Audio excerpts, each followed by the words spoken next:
أعوذ بالله من الشيطان الرجيم. بسم الله الرحمن الرحيم.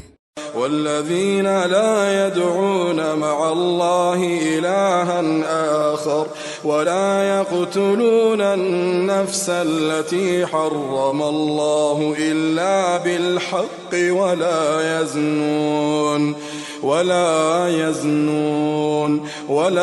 يزنون ومن يفعل ذلك يلقى أثاما يضاعف له العذاب يوم القيامة ويخلد فيه مهانا يضاعف له